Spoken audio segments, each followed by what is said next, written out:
When you dare to share, you break the silence. When you dare to share, you speak your truth. When you dare to share, you use the full strength of your voice. When you dare to share, it brings opportunity to own your story. So tell it, be heard, and at the same time, your sharing is someone else's learning, inspiration, motivation, empowerment, and hope. There's always an element to each of our stories that remains a secret. For some, we feel it's a dirty little secret. Dare to share your untold story exposes these secrets in a welcoming and positive way. I encourage each of you out there to dare yourself to share what is yours to tell. When we dare, it is the courage to do something really important. Let this be a vow to each and every single one of us that we take risk, we brave, confront, and face what is, while inspiring and empowering all communities. So let's break that silence and tap into mental beauty. This is Salima Jadavji, your podcast host, a practicing clinical social worker, and your mental wellness connoisseur. Welcome to the Dare to Share Your Untold Story podcast, episode number 6, a heroine's journey filled with grief, sadness, discovery, and resilience. To all my fellow listeners, before we get started, I'm just dropping in a note to give you a heads up that this podcast might be emotionally triggering for you. We do invite guests onto the show who share openly about extremely difficult life moments with exposure and impact of what the struggles have been like. The intensity of each episode could have a variable impact on your emotional and mental well-being based on your own personal story. If at any point the topic becomes uncomfortable or upsetting to you in any way, please do not pressure yourself to listen. Instead, be kind to yourself, do some self-care, and perhaps give another episode a try. It is with delight I introduce you to our guest, Gulshan Alibai. Gulshan has earned a master's in social work degree and has put this to excellent use as she has worked with diverse populations, including immigrants, refugees, and individuals struggling with various mental health issues. She currently teaches within the social work programs both at Wilfrid Laurier University and Seneca College. She is a mom of 2 boys who are 15 and 20 years old. After the sudden death of her husband in 2013, she took over her husband's iconic 400-seat restaurant known as Lahore Tikka House in the heart of Toronto's Little India.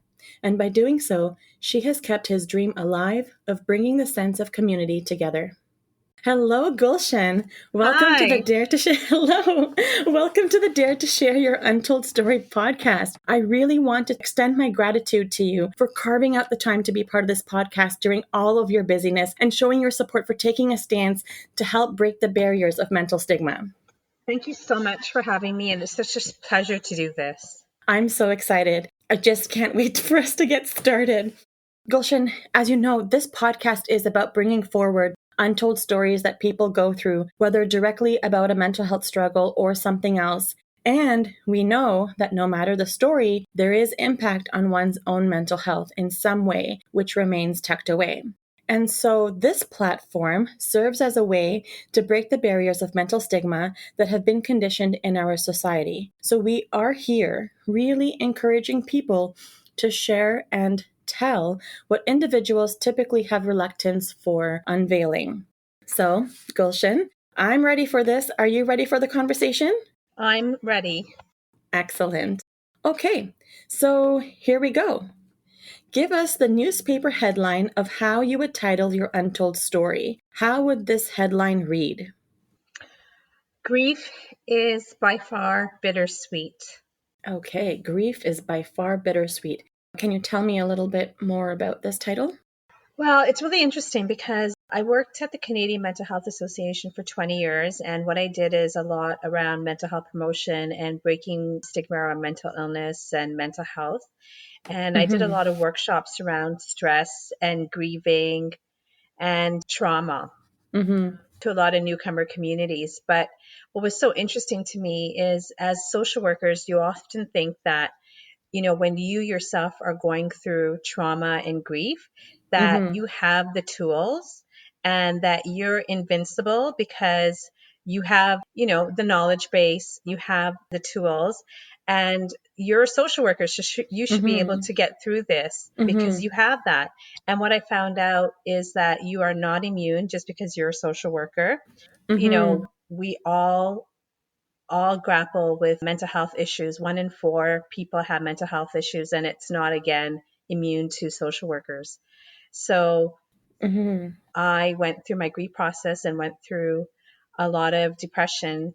And I had to, when I needed those resources and those skills, they failed, you know, and I Right. had to really learn that even service providers like ourselves, social workers, go through this, and we also experience mental health issues. Of course. We're still human beings at the end of the day, right? So Hmm. we may have the skills to help people and, the training to do so. But when we're in our own circumstance faced with the same thing, we also need to seek the supports from other people as well. Exactly. Hmm. Your headline, the way you describe your headline really captivates the nuances and the depth of your experience. From what I can tell, is going to be a very interesting journey that you share. So let's segue into the telling of your story. Can you share what your untold story is all about? Well, it all happened on November 6th, 2013, when my husband Ulner stated that he was kind of feeling some jaw pain Mm-hmm. and, just not feeling well. And so, we stated to him, maybe you need to go to the emergency room. Maybe there's something, that's hurting you. He goes, well, I just need to rest. And so gave him a glass of orange juice and said to him that I will take our son Adam to school. Mm-hmm. And, I don't know, about 5 minutes later, we had almost gotten onto the highway. And I told my son Adam, who was giving a ride to school, can you please call your dad and see if he's okay? So Adam called, and Mm-hmm. my husband didn't pick up the phone. And Mm-hmm. so we turned the car back around, came home. He was on the couch with his eyes Mm-hmm. closed. Mm-hmm. And we called out his name and he wouldn't answer. And at that point, I ran to him and had to give him CPR. Right. He was having a massive heart attack. Um, we lost him, and my whole life turned from being married, working in my profession, to being a single mother now, Mm-hmm. having to run his restaurant, Mm-hmm. and having to grapple with his passing. And it happened within seconds. Just seconds. It all changed in seconds. Hmm. And I'm sure with, having to take over the restaurant and raising the boys and going through everything that all happened, probably just in quick flashes, do you feel that you actually dealt with the grief or attempted to deal with the grief during that time? Or did it take a while before you got to the point of saying, okay, I think now I can deal with the grief? That's an amazing question because I had thought that I had actually dealt with the grief. I remember maybe like about, everything was such a daze, right? For Mm-hmm. the first 3 months, it was such a daze. Like, I didn't know if I was coming or going, Mm-hmm. if it was night or day. I Right. was just on autopilot and on Mm-hmm. adrenaline. Yeah. And I don't even know how I was functioning, but I had to function. So that's where the cortisol levels, the adrenaline levels, everything had to be at 4. So it was actually a very crisis, trauma, somatic responses that was keeping me going. It was fight or flight at that point in time. Oh, yeah, absolutely. The stress response was fully activated and you were in survival mode, right? You were just doing what you needed to do to keep afloat, it sounds like. Exactly. And what's really interesting is that, often people think of trauma and grief being in one's head, right? In Mm-hmm. terms of just emotion, but people Mm-hmm. don't really understand what kind of physical toll it also takes on you. Mm-hmm. Often that's where it shows up because sometimes you don't even have the words to express the emotions that you're feeling. And Yeah. sometimes it is a positive thing because you would never be able to cope with those emotions. So I think Mm-hmm. what happens is the body takes it on, right? Mm-hmm. And Mm-hmm. physically, the body's taking it on. And the reason why the body sometimes physically needs to take it on is that the body will show up symptoms So Mm-hmm. then you're able to see those symptoms as red alerts that something's got to give. And that's what happened to me. It showed up physically. Chronic muscle spasms. Mm-hmm. My blood pressure went skyrocket high. I had to get on blood pressure medication. Mm-hmm. My thyroid completely went out of whack. Mm-hmm. And there's a real big connection between thyroid and anxiety, Mm-hmm. blood pressure, and just stress, as we probably know. Mm-hmm. And the muscle spasms was really housing the emotional pain. Yeah, I mean, the body's telling you in so many ways. It's crying for help. It's like you're not able to pay attention to these subtle things that I'm nudging at you. So here, I'm going to give you something else to sort of get your attention. It's like, hi, I'm over here. Exactly. And I think people often miss that, the actual somatic, Mm-hmm. Mm-hmm. what happens somatically to one in terms of showing up physically. And Mm-hmm. so this was like probably 2 years from the time that Elner passed away, my husband, Mm-hmm. to Mm-hmm. where my body just went completely wacko, like everything, like it was out of equilibrium. And I had to kind of just take a look then at the emotional pain Mm-hmm. and the depression and the anxiety, right? That happened. Right. And so then I started having to really look at my own health, my physical health. And as I Mm-hmm. was going through that process, I had to start dealing with the emotional stuff. So what I could say now is it's been 7 years, Mm-hmm. and there's, three categories of grief. There's a chronic grief Mm-hmm. reaction, Mm-hmm. the gradual recovery, and the Mm-hmm. resilient response. And I Yep. have to say that I have probably kind of gone through all three categories. You're supposed Mm-hmm. to kind of go through one, but Mm-hmm. I think that's the biggest critique around all the grief work is people just think it's supposed to be linear, and it's not linear. It's very, very It has ebbs and flows. mhm. I can't imagine how it would be linear because it's not a cookie cutter way of like responding to grief. Like each person's experience is subjective and individual. And so the way you treat it and deal with will also be subjective and individualized. So well said. And in regards to even like, like if you look at some cultures like in Bali and places like that, when an Mhm. individual passes away, you're Mhm. supposed to just remain calm. You're Yeah. not supposed to show emotion, right? And in Mhm. other cultures, you're supposed to show a lot of emotion, right? So it's Mhm. so culturally subjective as well. I was studying about one culture in South America where when an infant passes away, you're not Mhm. supposed to grieve because that child has come as an angel and doesn't need to go through pain and any type of pain in their lives. And the mother is not supposed to cry for that infant that just passed away because it's an angel. So there's so many ways that grief is acceptable, it's not acceptable, Mhm. just different ways of people looking at grief. So you're absolutely right about that. So when I kind of went through this process of grief, I kind of thought it was the Kubler-Ross, the 5 stages of grief. Mhm. And what I Mhm. really found out that it's not. Grief is universal. We're all going to die. We're all going to go through grief. Everyone's going to go through grief Mhm. at some point in their lives. Everyone's lost something. But the Mhm. way that we actually go through the process is very, very unique and subjective, as you said. So for me right now, it's been about 7 years, and I think I'm at that area where I can call it resilient grief. Yeah. Right. When you talked about how, you're supposed, with the people who write the theories, I mean, it makes sense that maybe some people will gravitate to one style of grief than the other. But I think it's limiting when we know that, there could be a combination. Maybe someone else will have, experienced the chronic and the resilience, but not the one in between. Exactly. Mm-hmm. Exactly. Right. Yeah. So right now I'm in that whole, I kind of look at it like there's a hero's journey by Joseph Campbell, and then there's also a heroine journey. And Mm-hmm. I really see the trauma and the grief that I have experienced. It's really brought me to this whole area of growth, right? Resilient growth. Mm-hmm. And with the heroine's journey, it really talks about a very circular kind of thing. Like you're kind of born to be whole.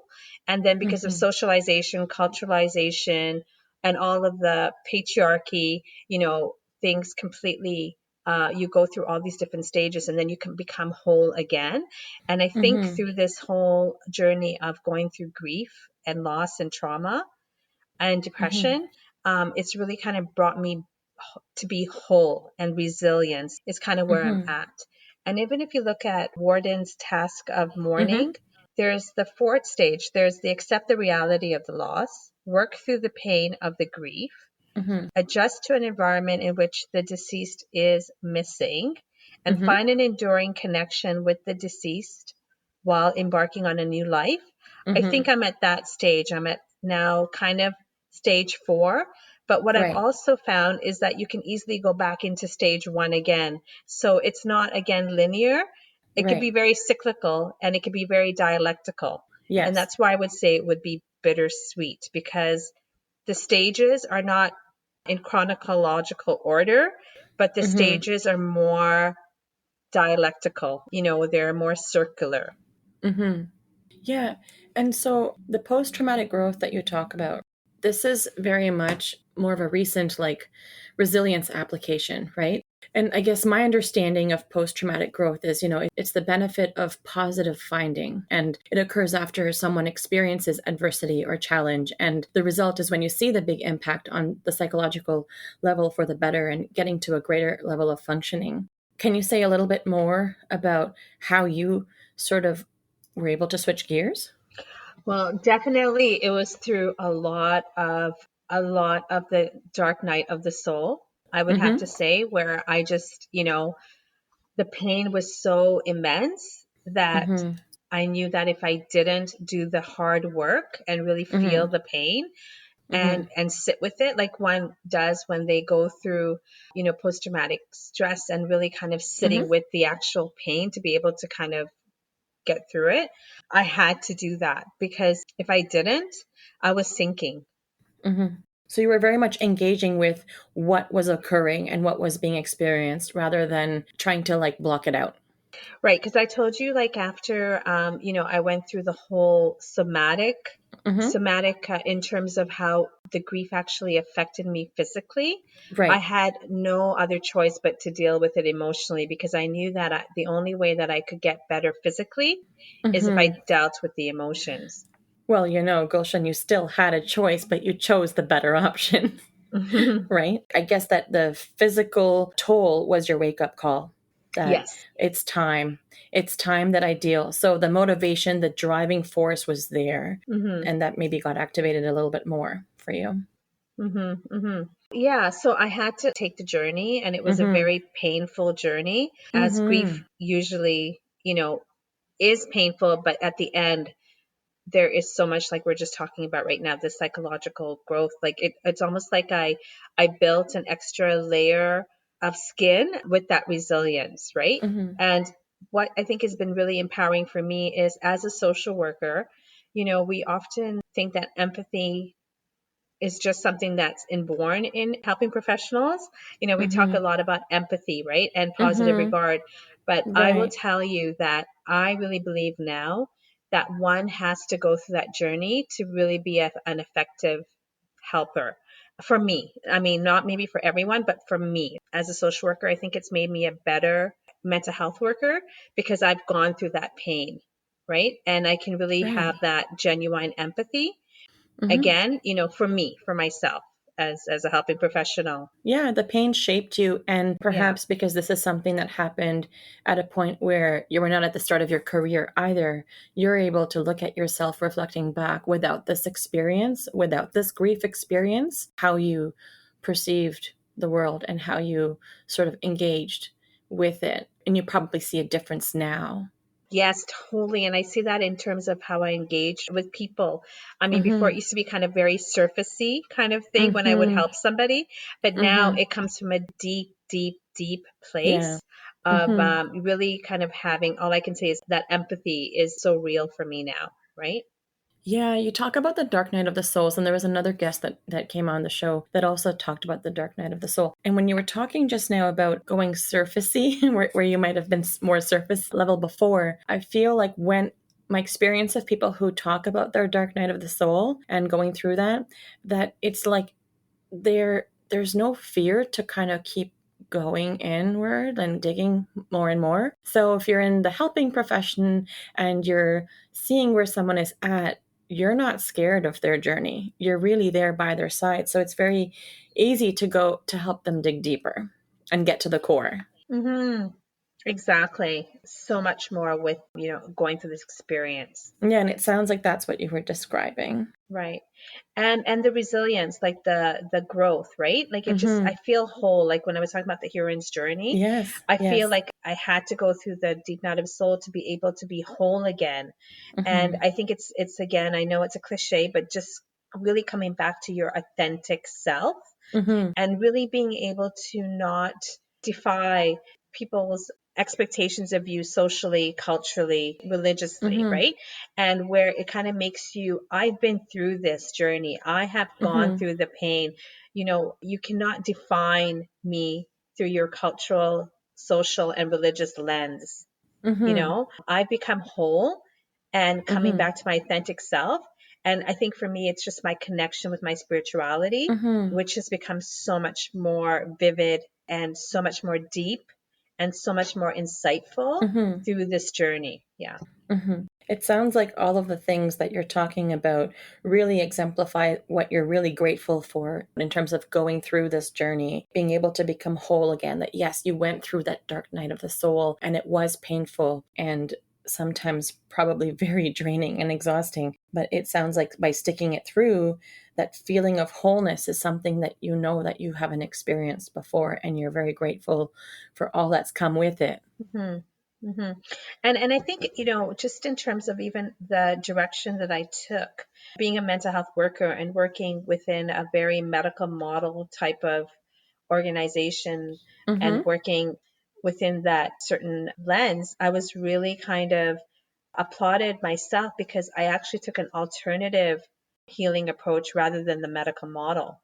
And what I mean by that is there is a place for medication and pharmacological therapies. And, Mm-hmm. some people do need that, right? To be able Mm-hmm. to get to, from baseline to step one, right? And Mm-hmm. I'm not knocking that down. But for me, I felt that I needed to take more of an alternative holistic journey. Mm-hmm. So I actually found an energy healer who I give so much to because I didn't need to take the antipsychotic, antidepressants, anti-anxiety medications. Mm-hmm. The energy work really worked with my chakras Mm-hmm. and was really being able to kind of balance me and really help me through my stress and my depression and my anxiety. And Mm-hmm. then I also started working with a lot of women's circles Mm-hmm. around really looking at the feminine divine energies and really tapped Mm-hmm. into that for a lot of my strength in terms of really kind of connecting to the goddess energies to really make me Mm-hmm. feel empowered. And then I did a lot of work around spirituality, around death and dying from very a mystical kind of perspective, reading the great poets like Hafiz and Rumi and the Buddha. Mm-hmm. And those were things that really kind of helped, again, exercise. That was huge, and Right. so it was actually the more, I hate calling it alternative, but that's Mm-hmm. kind of what they call it in the field. But I think it's really important to integrate, Yeah. healing approaches rather than just looking at the medical model. Right. And, it really sounds that you taking this holistic approach really has been your driving force in your healing journey, the way you've been sharing with us. And, it's like you're telling me in this conversation that, this is the approach that helped me deal with my internal storms. And, that's how you kept your restaurant alive and it helped keep you going. And then, you felt connected to things that were familiar to you, even if you were not sure how you were keeping afloat at some times, right? Hmm. Hmm. And I think it's important, as you were saying, is to really highlight the benefits of taking the holistic approach, because in the holistic approach, you're treating the whole person instead of just the problem or the specific need, right? So, the approach encompasses, as you were telling just now, all parts of the person, right? So the physical, the emotional, the social, and the spiritual well-being. And you're looking from the lens of regaining wellness rather than just focusing on the illness lens or the situation or the condition. And so, yes, even working in the medical model, it's also hard to step into a different direction and try something that's not the norm for what you normally do. Hmm. Hmm. I guess when you're working with an organization that follows the medical model, even though you may have your own practice, sometimes it's hard to keep those two things clear. Mm-hmm. And knowing your boundaries within the profession, and then knowing that even as in personal, hey, this is what I can do differently, that adds a compliment. So Gulshan, given everything that we've discussed so far in terms of your journey and the impacts and the tellings of, some of the turmoil, everything that's happened, what part of the journey would you say that you're in for yourself? Do you feel that you're looking back, in the middle, or getting started?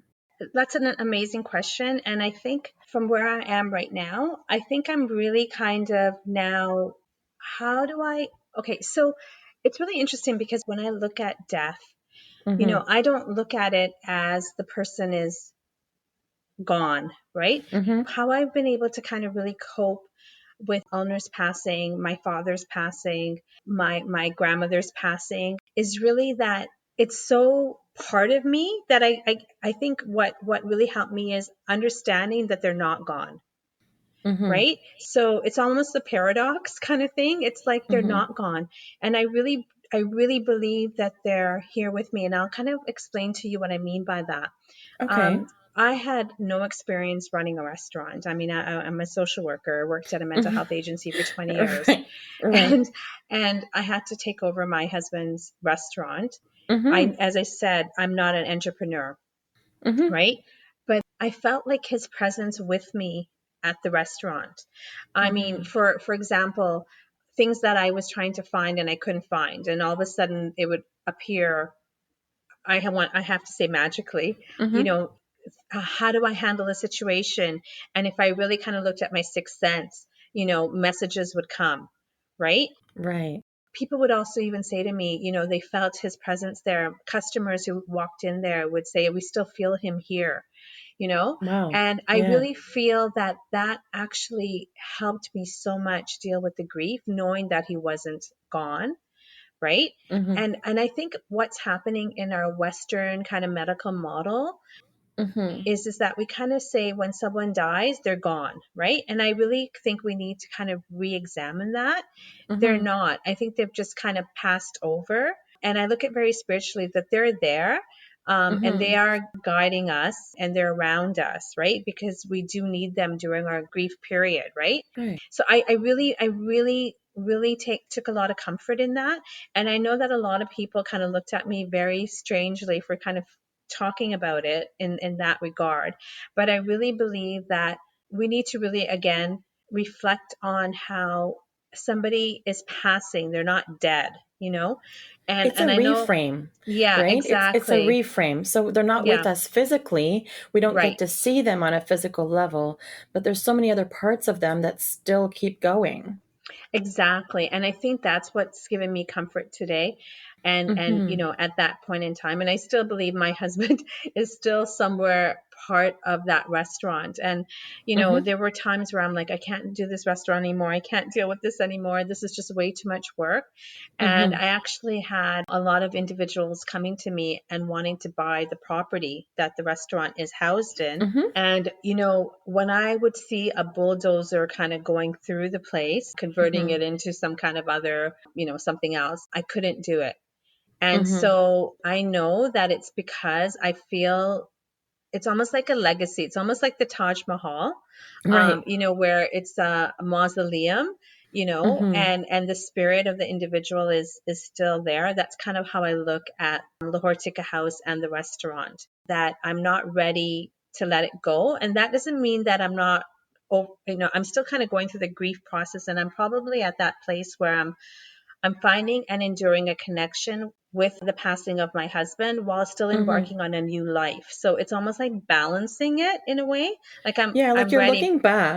you're Hmm. looking back to a certain extent, right? Like you've made peace, you've come to terms. There's a whole resilience piece that's shown up where you can actually be present and grounded in life today. And because you're in that place, you're now sort of venturing off somewhere else. Exactly. I love how you express that because it's exactly kind of what I'm feeling. It's like again the bittersweet, right? Mm-hmm. Where yes, the sweetness is that I went through this whole journey and I came out so much more stronger and so resilient Mm-hmm. and dealt with the pain and kind of going through the grief. But the bitter part is that I still cannot not let go of his legacy, and Mm-hmm. I may never be able to let go of that legacy, right? Well, it's And it really might, too, yeah, it's too yeah, close to your heart right now. It feels yeah. like when you talk about that bulldozer, like to me, Hmm. it feels like, Hmm. oh, that would go right through your heart, if that, Exactly. And right. so, I think grief is such a thing that, people want it to be like, okay, it's 7 years. You need to just get over this and move on with the grief. But I don't think you Mm-hmm. really move on. I think it's with you. It's part of your scars, right? And I Yeah. think that's how we need to kind of look at grief, because I think that's why it gets so difficult, because in terms of how we've been conditioned and socialized, you're supposed to move on, right? It's always about moving on. But sometimes, again, the bittersweetness is that you never really do move on. It just adds, there's a scar, and it Mm-hmm. heals, but the scar is still there and it's with you. Yeah, and it's kind of like the way I see what you're saying is moving on versus moving through it, and Mhm. moving through with what you take with you, you know? Mhm. Mhm. So you don't have to take everything, but there's certain parts that you definitely do take with you. Mhm. Exactly. And then that's kind of how I look at it now. And when I do work and I do teach, Hmm. it's not that, like, if you loved, then you're going to grieve, right? And you're going to Hmm. through that, and you can take it back to like the whole attachment theory, right? Hmm. That it's part of that. Like, if you do attach, you do mourn, right? Right. And you do go through grief. And like you were saying, it's part of the existence, right? Like, Hmm. yeah. It really amazes me when you talk about the place of, your experience of spiritual growth and how you have this ability to detach. At the same time, you go inward and reflect on your own experiences, and you sort of embrace all parts of everything. Hmm. And the way you tell it, and all the different parts and all of the theories and learnings and shared experiences that you have with connecting with other people and how you talk about it, it's just really amazing to hear how each step sort of led to the next one. Yeah. And, thank you for saying that. And, just having me reflect on what you just said. But yes, definitely, you know, before these experiences of loss, like, it was so textbook for me, right? It was so textbook. This is how you're supposed to go through grief. This is how you're Right. supposed to go through loss. This is how you're supposed to go through trauma. Right. But, now as a social worker and a helping professional, that's kind of been so, like, I had to go through that, just in terms of having me being able to really have, again, going back to that empathy from my own Mm-hmm. clients, right?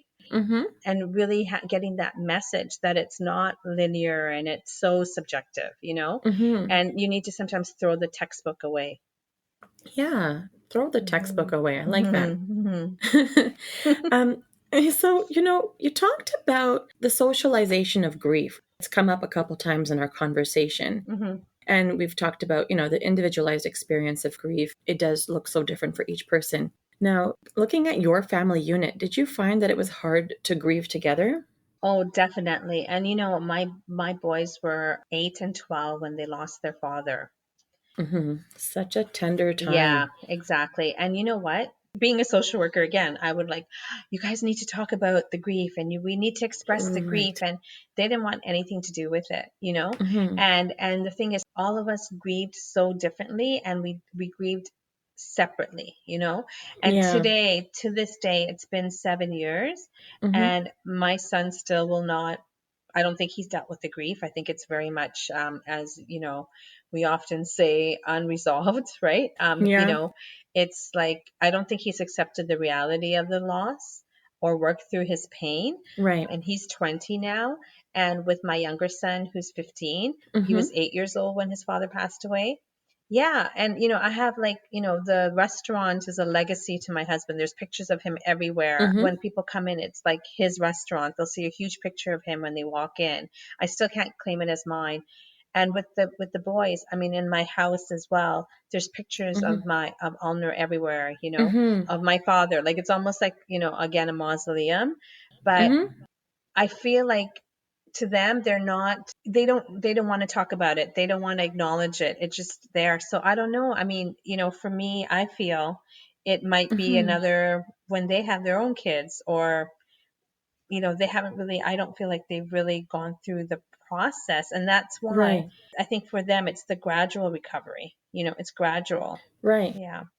And I do find that this is a large way in how people do cope with grief. Like, I was curious because you are a tight family unit. I was curious to see, if there was a component of how you may have grieved together. But it is typically, not typically, but I would still say frequently what I see that happens in the therapy room with the intimate stories that are shared with me and seeing how even people in my own community cope and elsewhere is that they find ways to grieve, but maybe not together. And, some things that I can note is that, I find people have a tough time freely showing their emotion to other family members. And I'm sure that there's like many different reasons that come along, but some of the ones that really stand out for me when people talk about grief with me is that, sometimes it stems from being judged or even the self-judgment, like, as you were talking about in terms of how to grieve and should I be speaking or not speaking, so this idea to be able to grieve freely and not only with the judgments, but there's also this guilt-free idea, right? So Mm-hmm. that there's many people who don't want their loved ones to know how they really are feeling because, oh, well, if I tell them, then they might really be worried about me. Or, that idea that, well, they're going through all of their own emotions, so I don't want to bother anyone or burden them. So it's this idea of protecting one another. That's a really big theme that I see as well. So the whole idea of judgment, whether it's judgment from others or self-judgment, and the self-judgment can also be part of like Mm-hmm. the whole belief system and the cultural values or societal norms, right? That kind of guide people to become a certain way. But I do find that it's really interesting that it all does come back to keeping silent, not sharing, and recognizing that there's so much more healing that occurs when we take what seems to be the risk to share, and then how much relief and grounding comes with it. So, like your process, Yeah. you have led by example. Right. But I also have found from this whole thing that, again, it comes back to being able to kind of hold space for my two sons, right? Yes. And me holding space for them really means to me kind of respecting that they don't want to deal with it, or Yep. maybe they are dealing with it, or whatever. Because again, it's so individual, It right? is. Mm-hmm. And, I've probably been shaped more by who I am as a helping professional, Mm-hmm. right? Mm-hmm. Understanding it. But I have to really hold space for them, and I have to respect, that they don't want to go near it, and maybe they will, and maybe they never will. Yeah, and it's their journey, right? And it's all Yeah. about this whole concept, this judgment that we talked about, right? So like with society, there's judgment that's placed directly or indirectly on how to Mhm. grieve. And if Mhm. you're doing Mhm. it right or doing it enough or not enough, having feelings, not having enough feelings, Mhm. looking composed, or are you looking disheveled or Mhm. discombobulated? Mhm. It's like, which one are you? And I don't know Mhm. that you necessarily have to be in any particular category, and you can bounce around. I love that. And I think that's where the education really needs to happen, right? Like, I think Mm-hmm. this is where we as social workers and mental health workers really need to be able to have people understand that grief has so many different facets to it, right? And Mm-hmm. when we talk about depression, like depression, you're supposed to have the sadness and you're supposed to have crying and you need to, the sleeping change. Like, it's so DSM, 6, Right. and I think that really needs to change. And I think, a lot of education needs to be done around that, Mm-hmm. because it's not all like the DSM-6, right? It's not just a diagnosis, right? There's Yeah, it's yeah. it's beyond that. I'm really intrigued about how you've talked about sorting through all of this. And it also sounds like the Mm-hmm. understanding and accepting the learning that there isn't a timeline for grief. Mm-hmm. You did mention that. And, you know, you talked about keeping the building alive means keeping my husband alive in some Mm-hmm. Mm-hmm. sense, right? And, if I didn't keep the restaurant alive, then, maybe it would feel like a bulldozer through my heart, like that whole idea. Mm-hmm. Mm-hmm. I think you're right. Like, there's no timeline for grief. And I've had people say, well, it's been 6 months. How come I can't snap out of this? I'm Yeah. like, it's not something you snap out of. It's something you work through Mm-hmm. and move through, right? So Mm-hmm. Mm-hmm. it's so important that you've shared your story today because I'm hoping that it's helped people piece some of their grief puzzle together. And so, on that note, I wanted to sort of ask you, what is your key message to the listeners of the show? Anything that you feel is important for them to know? I think really, it's really kind of, having compassion for yourself and having compassion for your loss, right? Like I think often we're so hard on ourselves and we think that we need to like Mm-hmm. get through this, and we need to kind of go with other people's expectations and how Mm-hmm. grief should look, feel, whatever. But I think, Mm-hmm. you need to have compassion for yourself, and you need to be able to have compassion for your loss, right? And Mm-hmm. I think we often don't have enough of that for ourselves. We need to be strong. We need to just get over it, right? And like you said, Mm-hmm. snap out of it. Yeah. No, It's a process. it's a process, but it's Yeah. you need to have compassion in that Yes. process. Yes. Mm-hmm. Any other message that you think is important for anyone to know who might be experiencing grief of a loved one, grief or loss of a loved one? I think the main thing for me is just, you know, if you need that comfort to know that, like you said earlier, Salima, that if, physically they may not be there, but Mm-hmm. they are there with you spiritually. And if that Mm-hmm. gives you comfort, do not shy away from that, because other people may think that when they're gone, they're gone. That's Mm-hmm. there. But if it brings you comfort to know that they're still here with you, Mm-hmm. then don't be ashamed of that. And don't be ashamed of expressing that. Right. That's amazing. It sounds like so clear the way you've put it. Mm-hmm. It really does Mm-hmm. sound really, really clear. So the thing I just started to think about, I know we talked about this earlier, and you were just mentioning, Kubler-Ross's 5 stages of grief, Mm-hmm. Mm-hmm. right? And, denial, anger, bargaining, depression, acceptance, that those are her stages, right? And you mentioned how, maybe it's more than acceptance. There's more that happens. And Mm-hmm. I know there are some other frameworks, and you've mentioned a few. And I don't know the framework that I'm Mm-hmm. talking about that's coming to mind, but there's these added elements that I think would really help people in terms of understanding their grief. So there's this whole idea of maybe even before denial, it's just the shock Mm-hmm. and the pain, Mm-hmm.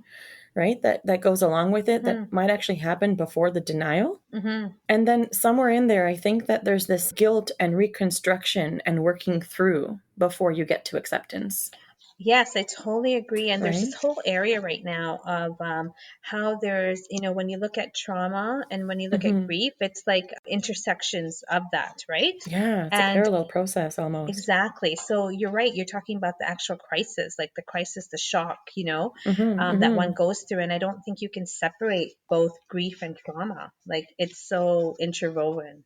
Yeah, because when you say it that way, no matter if I've worked with people whose grief is like when they've had a loved one who's been ill for a while, maybe from the outside in, you'll say, well, it was a long time coming, or the person who's had a sudden loss. I don't think it matters because the shock is the Exactly. shock. Because if your loved one, if your heart connection, whomever that person is unwell, you are present with them until the unfortunate passing occurs, Exactly. and you're there, and you're putting your feelings aside, and you're doing everything you can to support them. Exactly. And so you're not necessarily prepared in any other way. Exactly. And I do see it as like trauma. There's so many overlaps with the whole trauma response, right? And again, Mhm. again, that goes into that whole area when I was sharing with you Mhm. about how my body actually, it was physical, right? Mhm. And with trauma, that's what we often see is the whole with PTSD, post traumatic stress,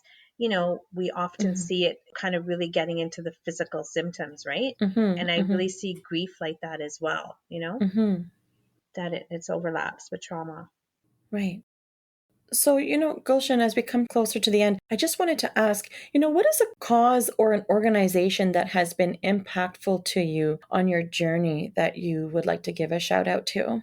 I think for me, two huge people that have really supported and organizations that really supported me is Clarity Barton Mhm. from the Awakened Priestess. I've been doing a lot of her Mhm. Heroine's journey work with really connecting to the feminine goddesses and really kind of bringing their energy in. Mhm. And the other one I have to say is Mina Shah, who Mhm. has done amazing work with me around energy work. Mhm. And I have to say, it's those two different modalities and those two different groups and individuals that have really kept me being able to really work through my grief. Wow, that sounds like you have some really great people on your side. Hmm. Hmm. So, how can people connect with you? If there's someone who wants to connect with you, perhaps they feel they need to connect with you in some way personally, your story maybe relates to them. Would you be okay with people connecting to you? And if so, how can they reach out to you? Oh, yes. I would love to kind of share again my story and help, individuals and provide support through this journey. Yes, you can definitely contact me through my email, which is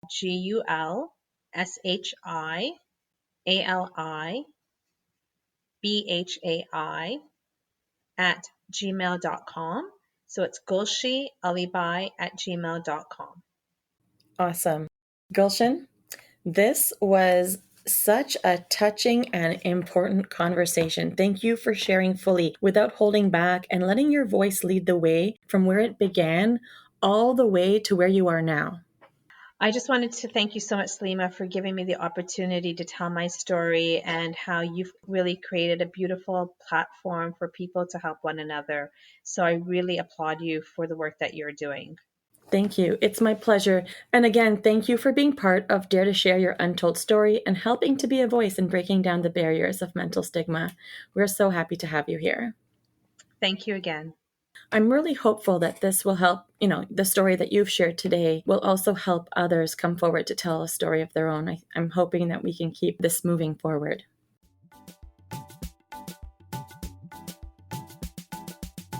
To all of our listeners, if you like what you've been hearing on this podcast and you want to be part of breaking down barriers of mental stigma, I invite you to go wherever you are listening to the episode and hit subscribe. Leave us a comment or a review of the episode and maybe how you relate to it.